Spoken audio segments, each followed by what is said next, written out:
Hello छात्रों, आप सभी का स्वागत है आपके अपने यूट्यूब चैनल स्टार एजुकेशन में। मैं लक्ष्मण सिंह लोधी आप सभी का स्वागत करता हूं। आपके लिए फिर से 12th फिजिक्स की वीडियो लेकर आया हूं। आज की वीडियो में हम समतल वृत्तीय कुंडली के स्वप्रेरण गुणांक के व्यंजक के बारे में डिस्कस करेंगे। तो आइए चलते हैं वीडियो की ओर और देखते हैं आज का हमारा वीडियो। तो हमारा क्वेश्चन है, समतल वृत्तीय कुंडली के स्वप्रेरण गुणांक का व्यंजक व्युत्पन्न कीजिए। तो हेडिंग बना लेंगे व्यंजक, लिखेंगे माना कि किसी धारावाही वृत्तीय कुंडली का केंद्र O व त्रिज्या स्मॉल r है तथा कुंडली में प्रवाहित धारा I एवं फेरों की संख्या n, यानी उसमें कितनी बार तार लपेटा गया है। ठीक, तो ये सब चित्र में से देखकर लिखा जाता है। तो आपको एक चित्र दिख रहा है, इसमें ये धारा है I, त्रिज्या R, फेरों की संख्या n हो जाएगी। ठीक है, केंद्र O हो जाएगा। तो ये सब चित्र में देख देख हमें लिखना है। ठीक, फिर लिखेंगे कुंडली में प्रवाहित धारा के कारण कुंडली के केंद्र पर उत्पन्न चुंबकीय क्षेत्र की तीव्रता। तो हम ये पीछे पढ़ चुके हैं यूनिट 3 में। क्या होता है, B बराबर μ0/4 पाई 2 पाई NI/r। ठीक, अब लिखेंगे कुंडली से संबद्ध चुंबकीय फ्लक्स।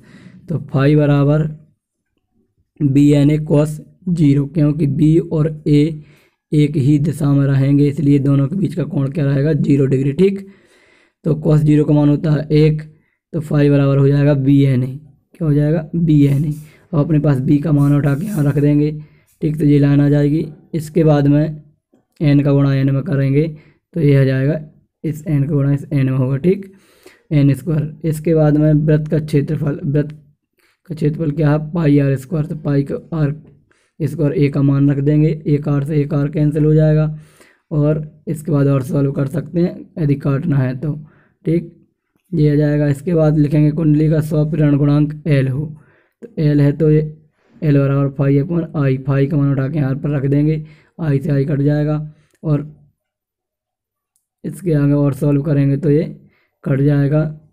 ठीक,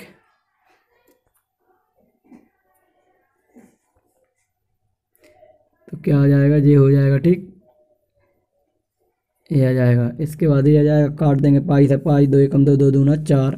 तो L बराबर μ0/2 n² पाई और आगे पीछे लिख सकते हैं। ठीक, उससे कोई दिक्कत नहीं है। तो ये हमारा राइट आंसर हो जाएगा। ठीक, इसके बाद क्वेश्चन आता है हमारा भंवर धाराओं का। इम्पोर्टेंट टॉपिक है, इस पे से क्वेश्चन पूछा जाता है। ठीक, तो क्वेश्चन बनेगा भंवर धाराओं को परिभाषित कीजिए। कौन सी धाराएं हैं, भंवर धाराएं। ठीक, क्वेश्चन क्या बनेगा,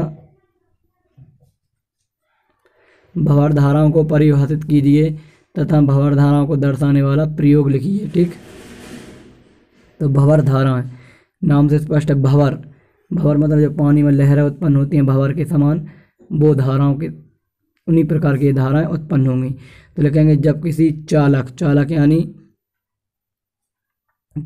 क्या होगा कि जिसमें धारा प्रवाहित हो सकती है। ठीक है, तो लिखेंगे जब किसी चालक को परिवर्तित चुंबकीय क्षेत्र में, कहाँ, परिवर्तित चुंबकीय क्षेत्र में रखा जाता है, तो चालक से संबद्ध चुंबकीय फ्लक्स में परिवर्तन होता है। ठीक, किसमें, चुंबकीय फ्लक्स में क्या हो जाता है, परिवर्तन। ठीक, तब उस चालक में प्रेरित धाराएं उत्पन्न होंगी। जैसे कोई चुंबकीय क्षेत्र लगा हुआ है, इसमें हम क्या करेंगे, कोई चालक पदार्थ रख देंगे तो इसमें क्या होगा, चुंबकीय फ्लक्स में परिवर्तन होगा। जैसे चुंबकीय फ्लक्स में परिवर्तन होगा तो इसमें धाराएं उत्पन्न हो जाएंगी, क्या, प्रेरित धाराएं उत्पन्न हो जाएंगी। ठीक, और जिनकी दिशा पानी में उठने वाले भंवर के समान होती हैं। ठीक है, समुद्र में भंवरें उठती हैं, लहर लंबी लंबी ऊंची ऊंची, ठीक, उनके समान होती हैं, इसलिए इन धाराओं को भंवर धाराएं कहते हैं। और इनकी खोज वैज्ञानिक फोको ने, किसने, वैज्ञानिक फोको ने सन 1895 में की थी, इसलिए इन धाराओं को फोको धाराएं भी कहा जाता है। ठीक, फिर आते हैं पैराग्राफ चेंज करके लिखेंगे भंवर धाराएं जिस चालक में उत्पन्न होती हैं वे उस चालक की गति का विरोध करती हैं। यानी चालक में उत्पन्न हो रही तो उस चालक की गति का क्या करेंगे, विरोध करेंगे। क्या, भंवर धाराएं। ठीक, अतः भंवर धाराओं के इस प्रभाव को क्या कहते हैं, प्रतिरोधक प्रभाव कहते हैं। ठीक है, इसके बाद लिखा है जिस चालक का क्षेत्रफल जितना अधिक होता है उसका प्रतिरोध उतना ही कम होता है। ठीक, क्योंकि व्युत्क्रम है ये, और प्रतिरोध कम होने से उसमें भंवर धाराएं अधिक उत्पन्न हो जाएंगी। भंवर धारा क्या उत्पन्न, क्योंकि प्रतिरोध कम है, धारा का मान ज़्यादा, तो मतलब भंवर धारा कैसे हो जाएंगी, अधिक उत्पन्न हो जाएंगी। ठीक, और भंवर धारा अधिक उत्पन्न होने से ऊर्जा हानि भी क्या होगी, अधिक होगी। ऊर्जा हानि भी क्या हो जाएगी, अधिक होगी। ठीक, ऊर्जा हानि अधिक होने से चालक का क्षेत्रफल कम होने से ऊर्जा हानि अधिक होती है तथा चालक का क्षेत्रफल कम होने से प्रतिरोध का मान अधिक होता है तथा प्रतिरोध का मान अधिक होने से भंवर धाराओं का मान कम होता है। और जब भंवर धाराओं का मान कम है तो उसमें ऊर्जा हानि भी कम होगी। ठीक, ध्यान रखना। ये थोड़ा सा इसका भंवर धाराओं का मान बताने के लिए वर्णन था कि किस प्रकार भंवर धाराओं का मान कम कर सकते हैं। तो किस प्रकार कम कर सकते हैं, जब किसी चालक का क्षेत्रफल अधिक है। ठीक, क्षेत्रफल अधिक है तो प्रतिरोध का मान कम होगा, जब प्रतिरोध कम है तो धाराओं का मान अधिक। लेकिन भंवर धाराओं का मान कम करना है तो क्षेत्रफल का मान भी क्या करना पड़ेगा, कम करना पड़ेगा। ठीक, अब लिखा है भंवर धाराओं को दर्शाने वाला प्रयोग इम्पोर्टेंट है। तो इसमें क्या होता है, प्रयोग में एक तांबे की पत्ती को स्वतंत्रता पूर्वक लटका देते हैं, एक यू आकार की विद्युत चुम्बक होती है और जिसे अपन क्या करते हैं, सेल या बैटरी से जोड़ देते हैं। ठीक, और इसमें धारा का प्रवाह कर देते हैं आई, इसमें एक कुंजी लगा देते हैं के। तो ये आप डायग्राम बनाएंगे, इसके बाद में हम इसका वर्णन करेंगे।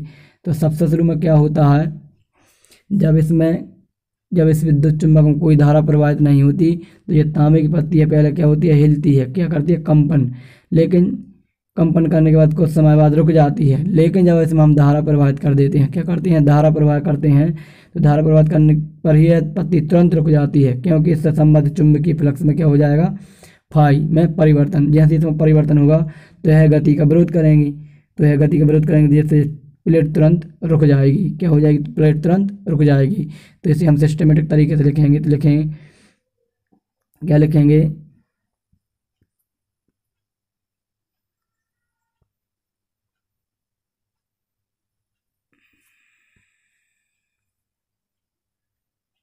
लिखा है भंवर धारा को दर्शाने वाले प्रयोग को चित्र में दर्शाया गया है। इस प्रयोग में एक विद्युत चुम्बक होती है तथा विद्युत चुम्बक के ध्रुवों के मध्य में एक तांबे की पत्ती स्वतंत्रता पूर्वक लटकी होती है, जहाँ तक चित्र में दिख रहा है। इसमें ई एक सेल होता है। ठीक है, जिसकी सहायता से परिपथ में धारा का प्रवाह किया जाता है, धारा प्रवाहित की जाती है। ठीक, और इसमें एक कुंजी लगी होती है, क्या लगी थी, कुंजी के स्विच बोलते हैं। ठीक है, जिसकी सहायता से धारा के प्रवाह को बंद या चालू किया जाता है। पैराग्राफ चेंज करके लिखेंगे कि जब कुंजी के को खोला जाता है, किसको, कुंजी ए को खोला जाता है, तब विद्युत चुम्बक में विद्युत धारा प्रवाहित नहीं होती।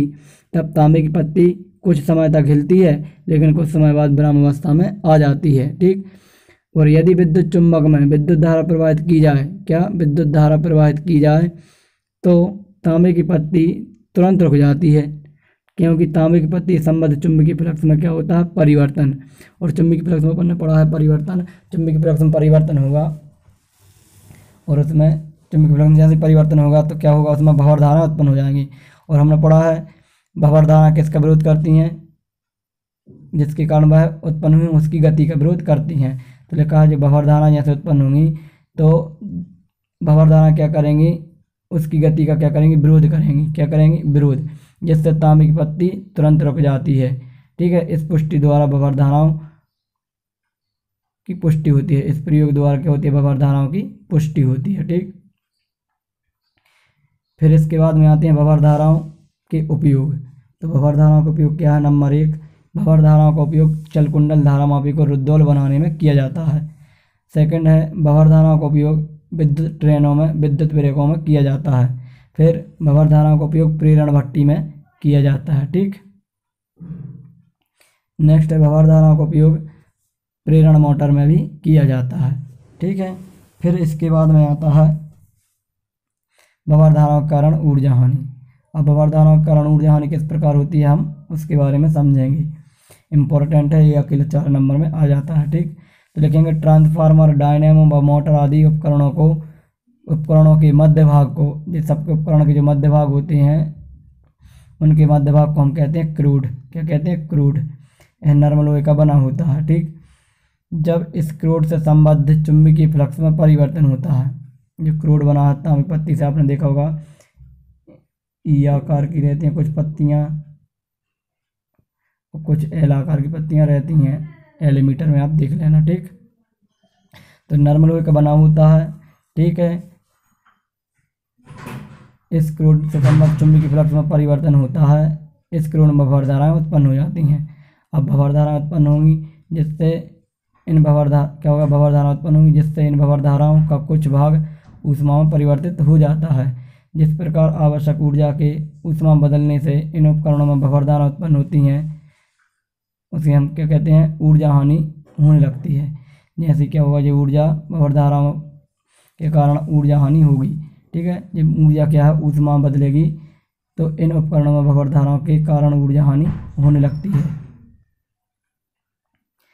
फिर लिखा है इस ऊर्जा हानि को कम करने के लिए, मतलब क्या है, जैसे हम क्या करेंगे, किसी ट्रांसफार्मर, मोटर, डायनेमो कुछ ले लो, इनके सब मध्य भाग क्या होते हैं? मध्य भाग को क्रूड कहते हैं। यह मध्य भाग किससे बने होते हैं? नरम लोहे से। ठीक है, नरम लोहे संबद्ध चुंबकीय फ्लक्स जैसे परिवर्तन होता है तो इसमें कुछ ऊर्जा का भाग ऊष्मा के रूप में व्यय हो जाता है, मतलब गर्म हो जाता है। ठीक, तो उसी कारण हम क्या कहते हैं? उनके कारण भंवर धाराओं के कारण में ऊर्जा हानि होने लगती है, क्योंकि भंवर धारा उत्पन्न होगी तो वो गर्म हो जाएगी, और गर्म होगी तो उसमें ऊर्जा हानि होने लगेगी। तो इस ऊर्जा हानि को कम करने के लिए क्या करते हैं? ट्रांसफार्मर क्रूड पटलित बनाया जाता है। पटलित मतलब चपटे आकार के, कैसे?